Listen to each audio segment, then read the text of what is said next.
Okay, so the great Stone Legion Generals video I said I would never do. Well, it turns out they nerfed this boss a lot and made it way more doable. In fact, I had the experience of running this with my guild that I help on a couple days a week after my progression is over. Slightly Tilted. I actually played with them this time, and I will play a video of our entire kill and comment over it after this. So not a limit kill, which we've killed this multiple times, and I've killed it multiple times in limit. This is another guild that just killed it. It took them about 4 nights of progression. They almost killed it their second pull in the last phase. So they had a 1% wipe at 60 attempts, and they ended up killing it at like 88, I think. It was sub 90, maybe lower 80s, I'm not sure. So it's a pretty reasonable boss to kill in progression now. And I'm gonna be completely honest with you, I enjoyed it. So like I know Stone Legion General gets a lot of memes because of how bad it used to be, and it truly was terrible. But it's actually gotten a lot better. So first thing we'll talk about is DPS Comp. Again, classes off the top of my head. I'm actually pretty sure, I don't know if the 9.0.5 rankings will reflect this yet, because Windwalkers were changed just about, I think it was like 3 weeks ago or so, where they like buffed them again after they nerfed them in the patch, where they did the Chi-Ji change and like a couple other things. But I'm like, Windwalkers on this fight, just, it's completely anecdotal. But in every raid I've seen them in, they are shredding on this fight. Like, they're insane. So I'm assuming it's like Windwalker at the top with Ellie Shaman, probably slightly below it. Probably Frost Mage, Frost DK, a couple of their classes. You'll see some low sample size, really high parses when you're looking at higher percentiles of things like Survival and Arcane. I'm sure those are fine. I have very little experience with them in the raid. We don't play those. But I'm sure they're great as well. But as far as like the meta normal classes, I also believe Hunter's in there. Like I said, Hunter isn't going to do more overall, but Hunter does what you need. Hunter is going to really, really shred a lot of the parts of this fight that are hard, which is basically dealing with skirmisher waves fast and getting a cleave.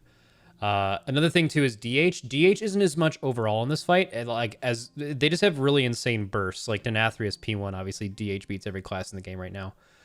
With Fell Rush. But on this fight, I don't think DHs do a ton overall, but I think DHs do a ton with Skirmishers sub 30, and DHs are also probably, if it mattered, I know they nerfed it a lot, but they're probably the best burst class specifically on the commando shields, I think. So that's how that works. So generally speaking, actually, I mean, let's just look, right? Okay, there you go. So yeah, like I said before, Arcane Survival near the top with Windwalker. Windwalker's like the main, things with more than like 20 pulls of sample size for a high percentile parse. Windwalker is pretty dominant, as I expected since the change, which is actually pretty crazy. I mean, it makes sense too, because like they're the only class I think that has like a cooldown up, being clones at least for every wave of skirmishers, and the AoE and the intermission. That's usually, I don't think anyone else has that, and they also have really strong 2 minutes for cleave. So Windwalker's like hold. This is like it's as if they designed this fight for Windwalker to be good. And it's also weird a little bit to look at Windwalker percentiles, because like, any Windwalker that's just doing crazy damage is just getting, godly Chi-Ji procs during AoE, right? Like, you just can't beat that. It's probably on 5 to 6 targets, not mass AoE.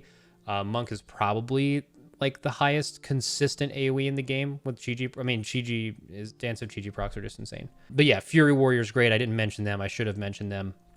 And again, MM is down here, but I'm telling you they're better than that. Like Ellie is more overall, but I would almost argue that Marksman is better for doing the fight. Actually, I don't know if I'd make that argument. Ellie's really strong right now, but you get the point. Okay.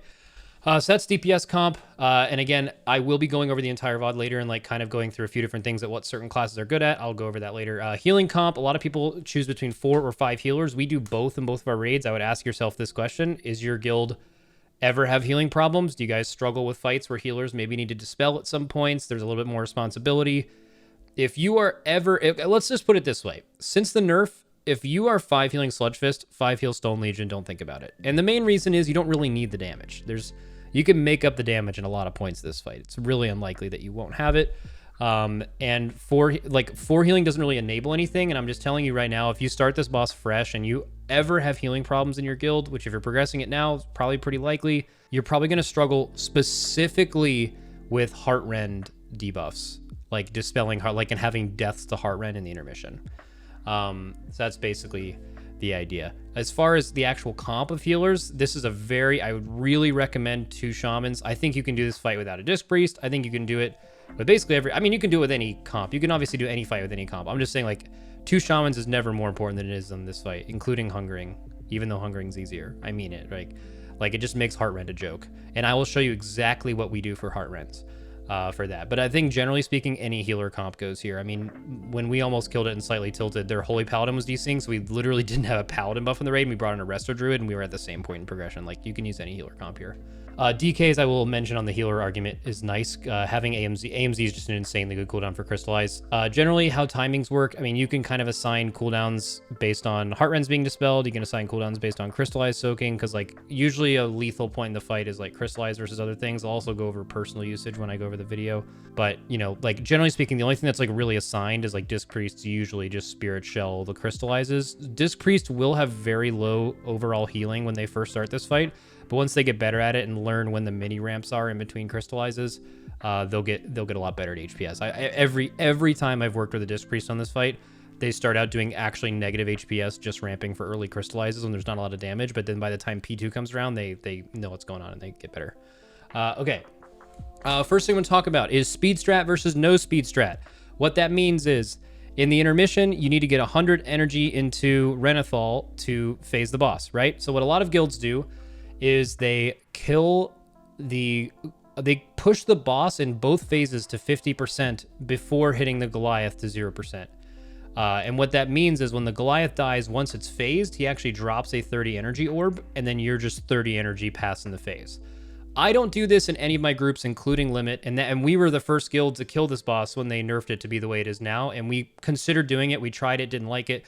If you do that in your guild, again, it's fine. This video isn't going to cover that.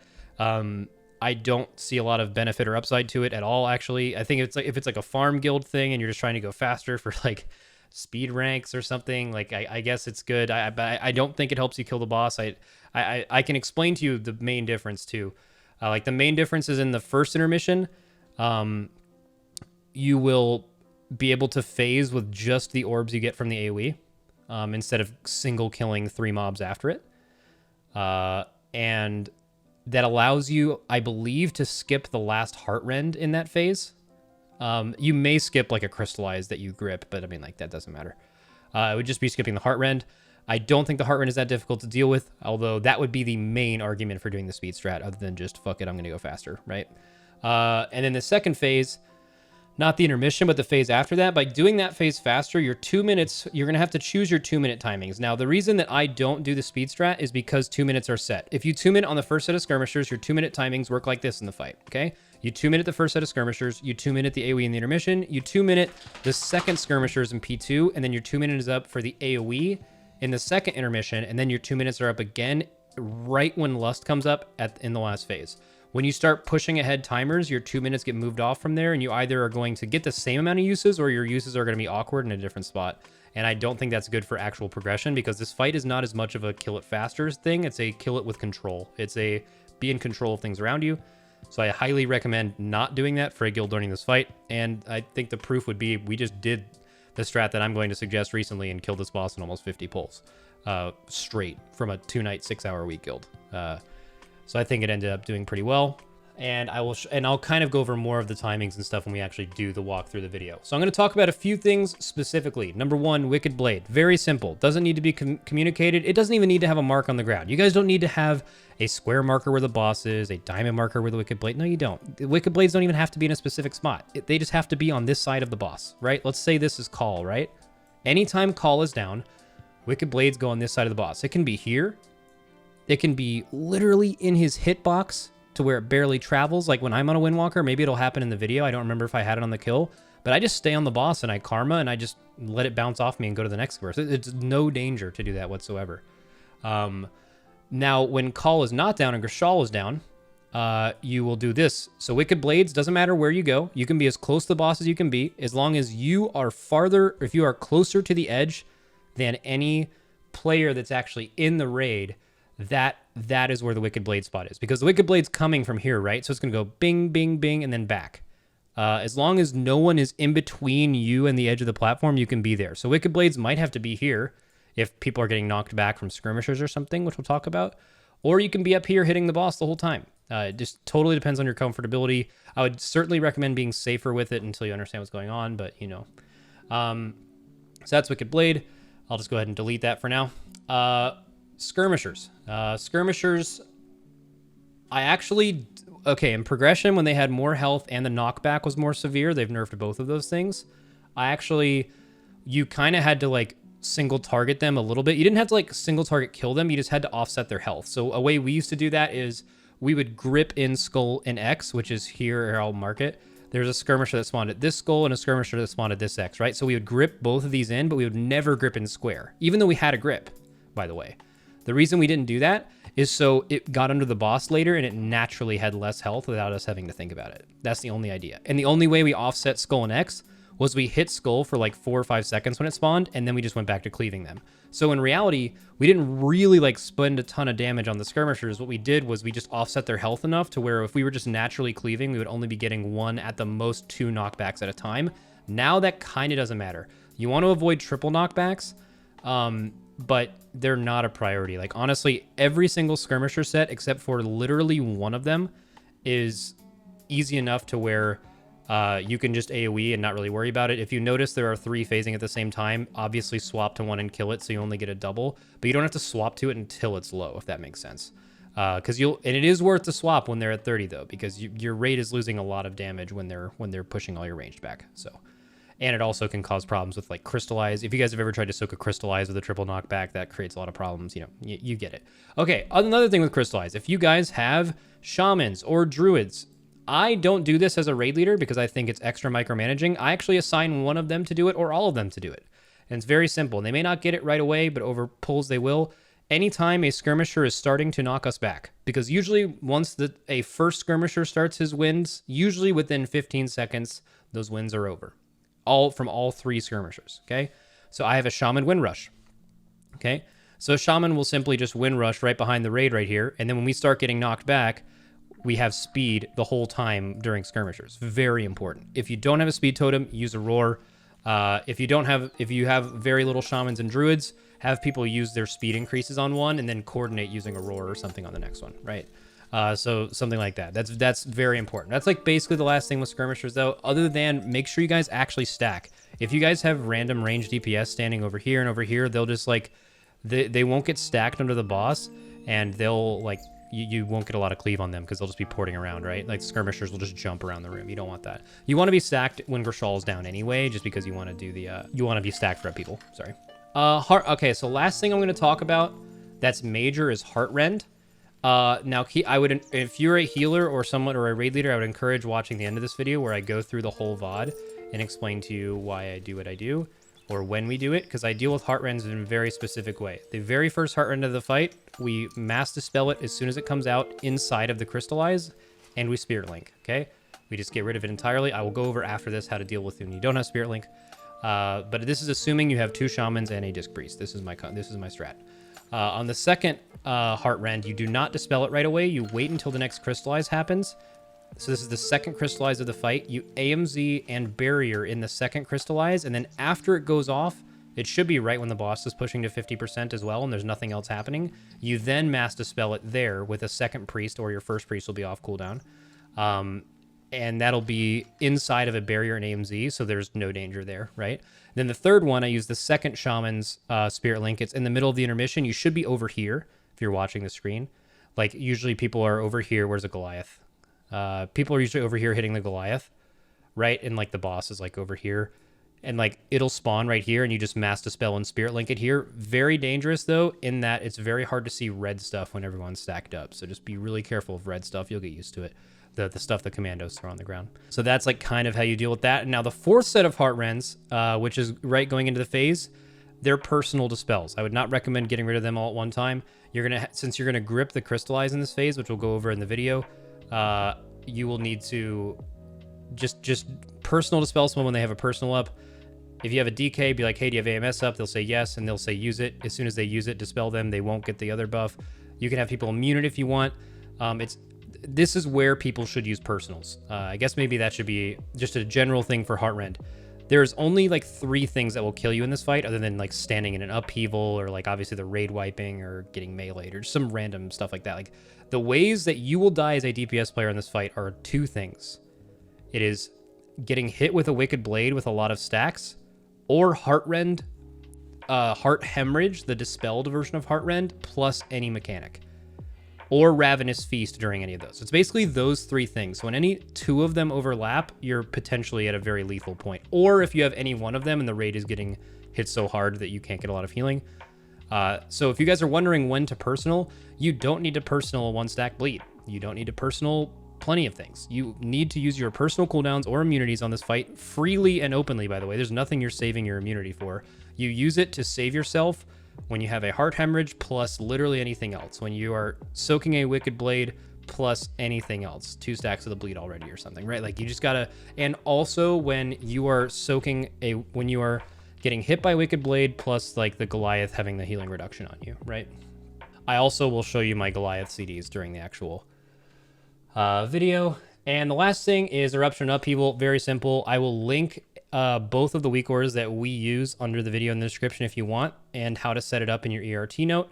I'll kind of show you it in the video. If you can see my note at the top left here, the like you can see like the start and then the backup. That's basically how you'll set it up, and you'll be able to see that during it. And then I'll actually link the WeakAuras for you to set it up. But for Eruption, basically everyone just needs a stack. I would actually encourage marking someone. So like marking someone with like a triangle or something, and just making sure you're literally pixel stacked on their head, and then you handle it just like you handle Dark Recital. If you have the Eruption, you stutter step and go to the right. If you don't, you go to the left. Same exact way. So there's nothing to learn there. And then Eruption, what I did, and I will link this WeakAura myself. This is a personal WeakAura. As I noticed, for whatever reason, Slightly Tilted was having actually a lot of problems dealing with eruptions. Like, what would happen is one of these first 4 or 5 people in the line here, they wouldn't realize that they had the actual eruption because they were so used to just soaking Star every time. Like, let's just use Estral, for example. This didn't really happen to him, but I'll just use him. So he knows every time he's supposed to soak Star. But, like, later in the fight, when things are getting really hectic, Estral would, you know, get Eruption on, you know, X or something, but it wouldn't register in his brain that the Eruption was on him because it's so ingrained in his brain to go to Star. So I had a separate WeakAura that just made a very loud noise and let you know specifically for your Eruption soakers when Eruption was actually on them, because that's why the backup exists. That's how the WeakAura works, right? The only reason that Mange would ever back up anyone who's the first backup, he's not assigned any of these soaks, would only exist if someone in front of him in this soak order gets picked with Eruption to where he has to back up their soak. That's how the WeakAura works. And then obviously there's some extra contingencies with like deaths and stuff like that. That's why there's multiple backups. Get it? You get it. So here we'll do the walkthrough. Should have a pull timer soon. Okay, so first, just in general, the boss position. The boss just goes somewhere in the middle. It doesn't really matter, although like sometimes positioning's weird. But you know how it is. This isn't really important. The Goliath comes out. First set of skirmishers obviously have most of our CDs. I do spread out CDs a little bit. Note that I have 4 2-minute classes. You know, Affliction, not that straightforward. We have a few fire and a few frost mages. Their cooldowns are not very strict. Moonkin cooldowns don't really matter as much for AoE. And they're not something that like will obviously own a specific set. The DK isn't playing Frost, he's playing Unholy, so there's not a lot of 2-minute burst in the group. The only 2-minute burst in the group is the monk and the 3 hunters, right? So what I did was I had myself and 2 of the hunters go on the first set of skirmishers, and you have 1 hunter do the like, you know, play for the team role, or the simp role, I guess, where he's going to lose 1 use of wild spirits over the fight, but it really, really helps, and it's because we don't need a million wild spirits here. It doesn't make any difference. But what it does is it moves 1 set of wild spirits to the second set of skirmishers, and it allows you to, you know, you basically just want coverage for every set. You don't really need to use everything on cooldown. Again, this is a control fight, not like a DPS fight. Also, that person was getting PI'd. I would recommend, again, still, I believe the best PI on this fight is MM Hunters during wild spirits on this fight for sure. If you have Priest in, which, you know, you probably don't outside of healers. Shadow Priest is not strong here. It's fine, but it's not strong. So this Goliath, let's see. This is the second one. So when we hit 30% here, it's a little important to watch the tanks. I would not recommend Spirit Linking here at all, although you can. This set of Heart Rends is the one you dispel later. So this is what I was talking about earlier. This is how I deal with the second set of Heart Rends every time. It's going to cast right after this Wicked Blade. Or no, it already cast before it, sorry. And the Crystallize is going to happen. I do not mass these yet, right? I wait until the Crystallize is out. Okay.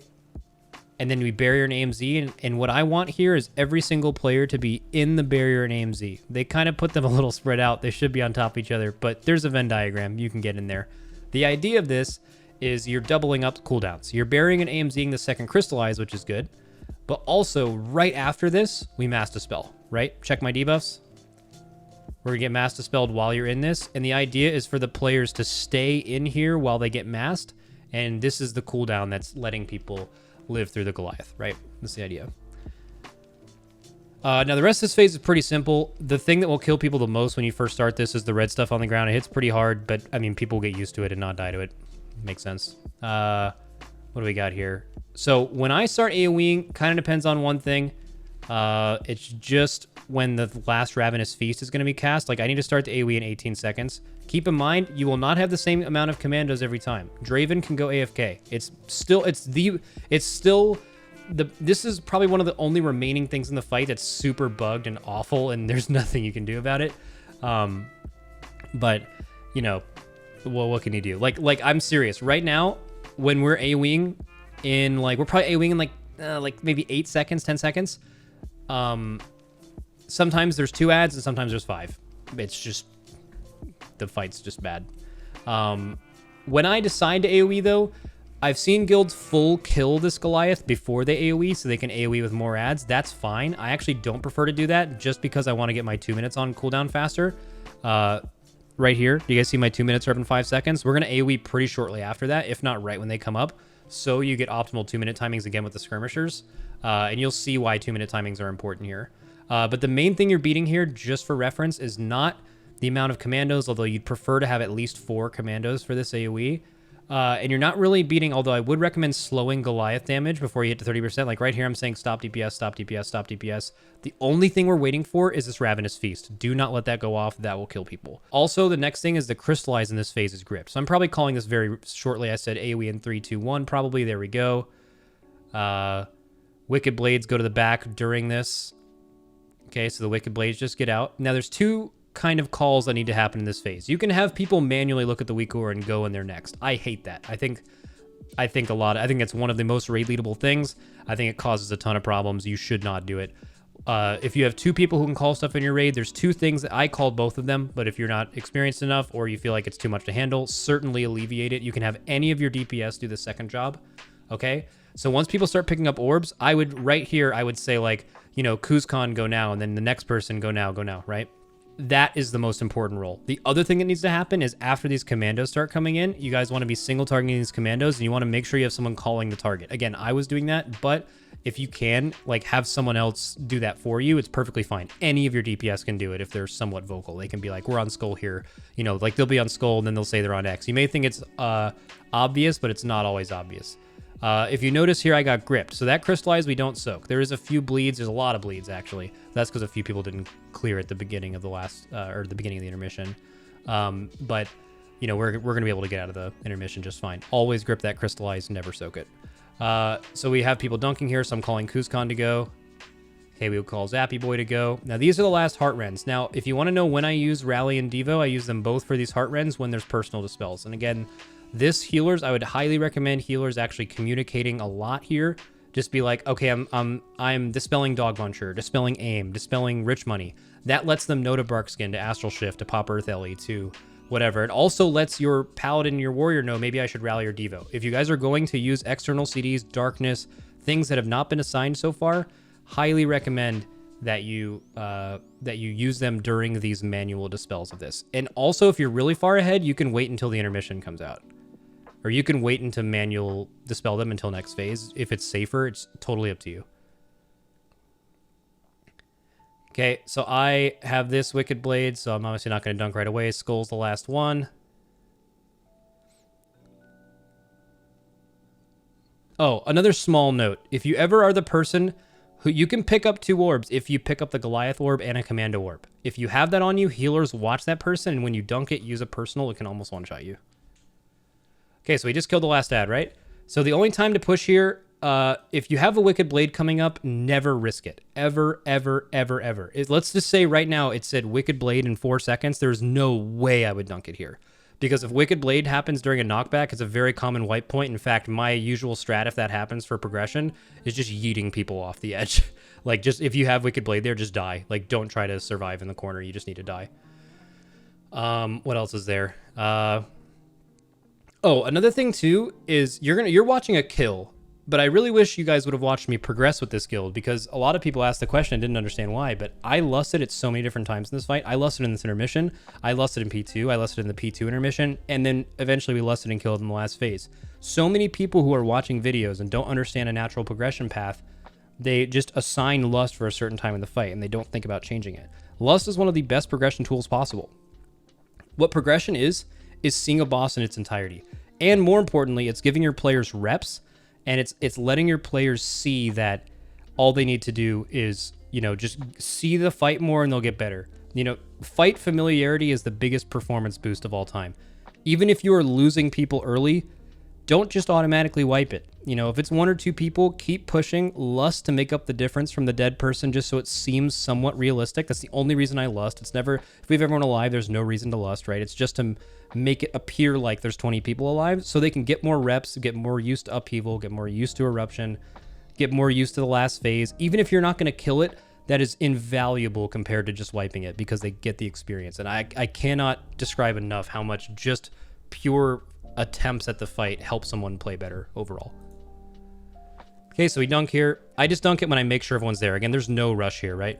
One note, if you do get Crystallize here, you do not need to wait to push. If you get Crystallize and the knockback is happening, the meteor will not fall. You'll get stunned for 3 seconds, but the meteor won't fall.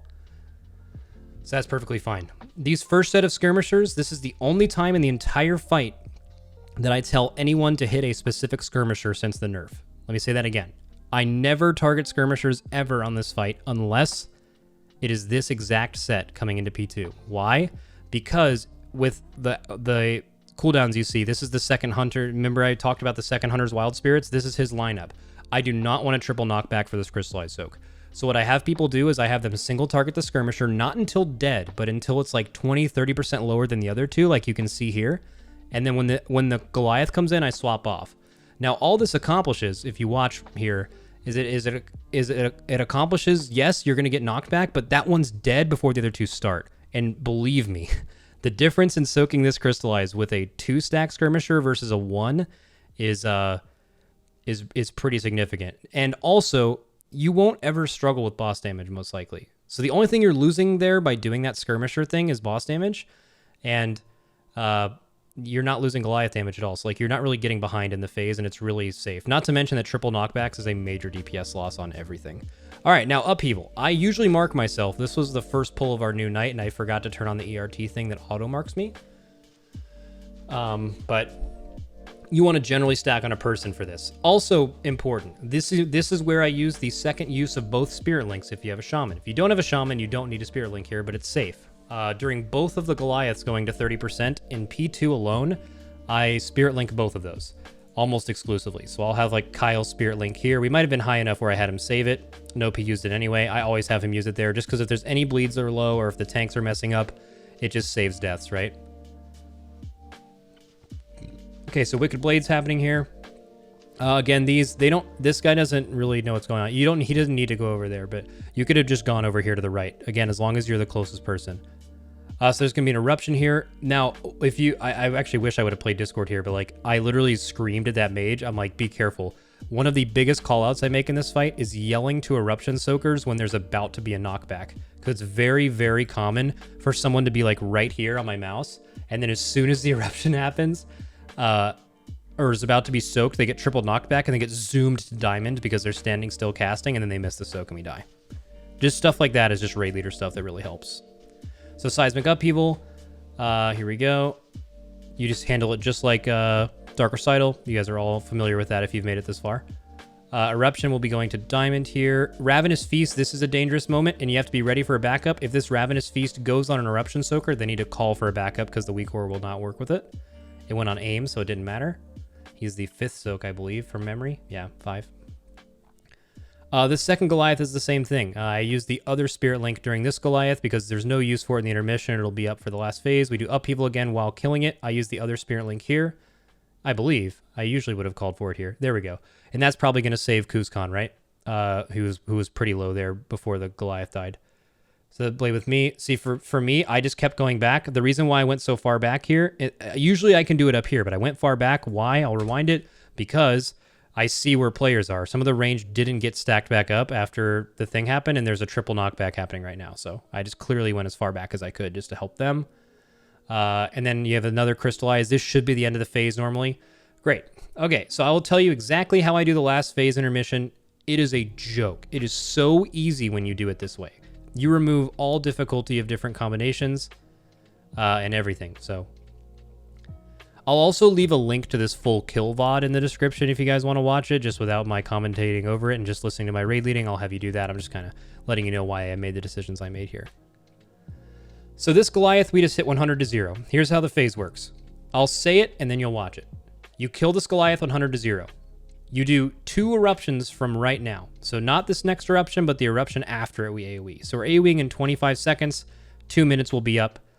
So it's an easy AoE. Again, this isn't as important because they nerfed it, but you get enough ads there, and you will get 90 energy there, and then you just have to AFK after it. You get 90 energy in the portal, or into Renathal. You do another eruption. You soak Crystallize. You do another eruption. And then after that eruption, you kill the last ad and you walk to the side. It takes a while, but it's like you could basically AFK. There's almost no way to fuck it up. And you're allowing your 2 minutes to come up for Lust in the last phase, so you don't have to see as many mechanics. You could push the phase faster. There's absolutely no point. Your 2 minutes will just come up at the end of Lust instead of literally on the Lust. So it's like important for timing, and it's just really easy to learn. So now that I told you about it, I will go with it here. So this eruption, if you have high Goliath damage here, it's possible that you can't heal your eruption targets. So it's important that if you guys have eruption here, that you guys use a personal, because right after this, you won't be able to get healed. Same thing for these next Wicked Blades. I also prefer for tanks here that tanks have one tank has the Goliath, the other one has the boss and all of the commandos. And then the simple taunt swap after this is during this next eruption, one tank taunts the boss and the rest of them just keeps the commandos. So they just did the swap. So everyone would soak the Crystallize here, you soak an eruption, and then we AoE. So you'll hear me pre-putting up my Mark of the Crane stacks, and I pre-dunk this thing, and I'm calling the AoE right now. 3, 2, 1, everyone AoE. You see the Wild Spirits go down, which is perfect. You have Wicked Blades coming up. Now right here is very, very time sensitive. You guys have to be on point with your dunks. They made it a little easier with the nerfs, but you basically need to dunk all of these orbs in the next 15 seconds. Sometimes people are slow. God, I got every Wicked Blade on this fight. Okay, so Stratos goes, right? I call for Stratos. I'm going to call for Gengar, Bulbasaur to go. He goes. I'm going to call myself to go. I'm going. And then Flarenath is going now. And then Dog Muncher. Now, I have the next one, but I'm probably not going to dunk it because... Oh, I am going to dunk it. No, I'm waiting. Yeah, okay, it's good. This guy gets it. Because these guys are soaking Eruption, right? So I don't know if you guys can see it, but there's a guy over here on Star dunking, and if I would have dunked right there, I would have knocked him out of his Eruption. So I'm just waiting till it's over. Now we have 90 energy. Look how easy the rest of this phase is. And I promise you, you don't want to go faster than this because your 2 minutes won't be up for Lust. It'll certainly make it harder to kill. Okay? Look how easy this is. We're just chilling. Nothing's happening. Just off heal if you want. No damage on Skull. Not needed. Everyone soaks Crystallize. Okay, everyone in. Eruption will be next. This is the last eruption you do. You can roar out of that soak too. That really helps. Okay, and then you kill. Everyone kills Skull as a group in 3, 2, 1. You kill Skull right now. Now look how easy this is. All you have to do is be in the corner in the next 20 seconds from right now. The Wicked Blades are a joke. They just follow behind the group. Okay, so Calistair and Flick just go back here. I pick up the orb most likely. Everyone goes to the corner, and I'm waiting to dunk. Now, the only thing you have to wait for to dunk, you can wait forever here. There's no reason to rush it. Do not lose a wipe to going early and knock someone off. There's no reason to. The only thing you have to beat is this eruption. That's it. Okay, so I'm just waiting until that guy gets in. I'm just targeting him. He's ready, and I dunk now.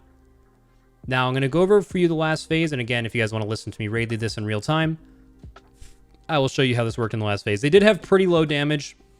I think if you have like everything up and you're familiar with this phase, which again, they still probably weren't. This is probably like their 4th pull here or something. You can kill the boss before like the second eruption even happens. Like you could just kill the boss, but I think it took them a little bit longer. So Crystallize happens here. First thing, Do not lust yet and do not AoE. I like trimmed the ads a little bit here. You want them close to 30, but nowhere close to 30. You do not want them to hit 30 until this eruption is over and you're back under the boss. Very important. And also you're not lusting yet. You lust after this eruption.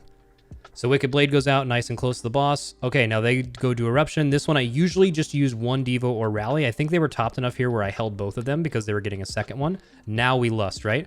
Now important here, major wipe point. You're going to get a Seismic Upheaval with a triple knockback if your damage is low. The first time you're in this phase, your damage will be low, I promise, and it's dangerous. Here we actually killed the ads pretty quick, which is pretty lucky for us. So we have to do the Upheaval. This one, I wouldn't worry about the strat as much about stacking. This is, in fact, I literally might say it in the video. Let me see if I say it.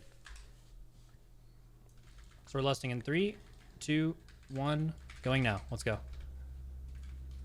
Upheaval, stack, and it's going to be knockbacks during this, okay? Very important. Upheaval now. Do not get killed. Live. Do not get killed, live.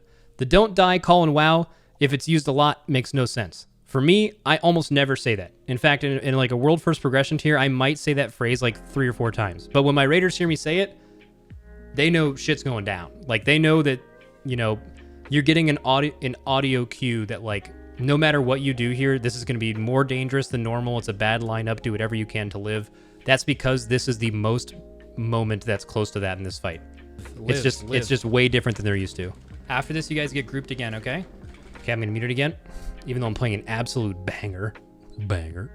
We have Wicked Blade going out to the side. Now we have the next Eruption. Now this one, I believe I will Rally and Devo if I'm looking at the raid frames and judging how I would normally handle this situation. I also recommend if your damage is high enough to not AoE these Skirmishers, because AoEing them at all, mostly... Now, keep in mind, you still want to like use stuff that gives you the best boss damage. And a lot of things that you use in a 2-target scenario, which is what you're doing to kill Grishal and Call, often AoEs. So just you have to realize it with your guild. If your guild is going to push these next Skirmishers to 30 seconds ever, you kind of want to AoE them before the next Eruption, if that makes sense. But I called for them to not AoE. That was probably a mistake in hindsight. But like it didn't, like we killed it, right? But like they got, I don't know if someone was like hard AoEing or what, but like they kind of got owned, right?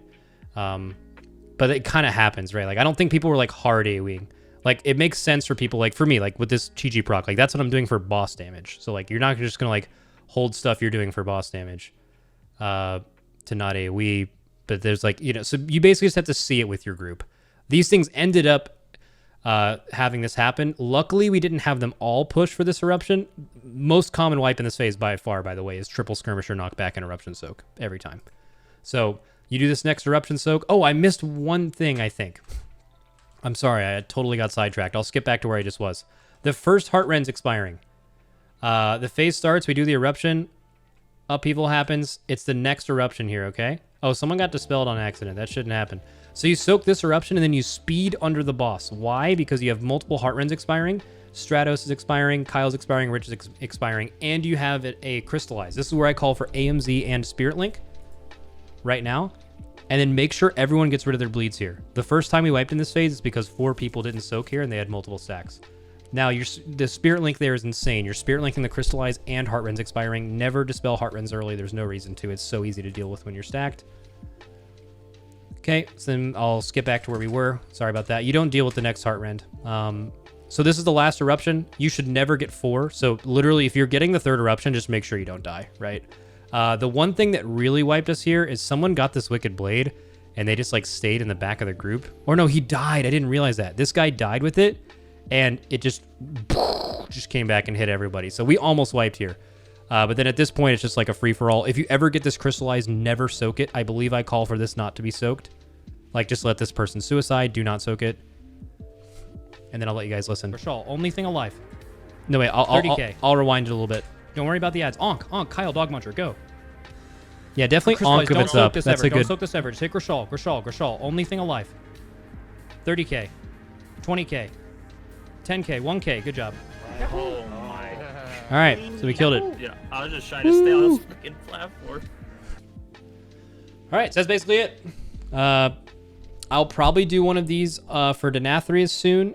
But I'm going to do it after I kill with them, so it could be in a few weeks. So I'll give you a few pointers on Denathrius just real quick before I leave you all. Not like overall for the whole fight, just a couple of things. when you're doing, you have to realize what day you are raiding when you start your P1 strat. You can mass AoE if you don't play on Tuesdays and Wednesdays. I'm going to tell you that right now. I've done this fight on almost every day of the week now, and if you do it on Tuesday night and you spawn like more than like 20 ads, you're going to lag out and not be able to kill it. There are two things that cause lag in P1 Denathrius, okay? It's your ability to AoE the early ones that spawn. If you notice on a fight like Denathrius, okay? On a fight like Denathrius, when the boss is casting into the corner, right? If you have people in front of him, like let's say the melee are in front, the ranged are in the back, and the healers are even farther back. This is just a random example. Let's just say there's 3 melee stacked here on top of each other. It's going to spawn 9 ads. Those 9 ads are going to spawn before these ones in the back spawn because they're closer to the boss. Your ability to quickly AoE the early ones before they start channeling, which is what really causes the lag, that will be like the best way to solve it, is just like having high AoE. So there's 2 factors. There is your server ID, just wherever your server. We've had good servers and bad servers for for whatever raid you're in, and something to do, I assume, with what night you're raiding. I'm just telling you, it's anecdotal, but I've killed this boss a million times now, and I've killed it on different days. We never lag on off days, and on prime time in like normal raid days, we lag insane. I assume it's something to do with that. Do not make up that abilities cause this. I have heard so many people say it's epidemic, it's earthen wall totem, it's whatever. That's complete fucking bullshit. That is not true. That's never been true. It's just those things that I mentioned. Usually it's a lack of early AoE, bad positioning. Again, if you have everyone spawning at, let's say you have everyone stacking like this instead of in front, you're going to spawn these all at the exact same time instead of a little bit staggered. A little bit staggered is good because it allows, 9, 10, 15 ads to die before they channel, and that will almost immediately remove the lag. So just small note about Denathrius. This isn't a Denathrius video, but I know I won't make one for a while, and I constantly hear this misrepresented, and people are telling their DKs not to epidemic, in which they're just going to wipe to not having enough AoE because they just don't get it. I've heard people telling their shamans not to press earthen wall. That's all made up. Don't do it. Yep, lit. I will see you guys when I see you.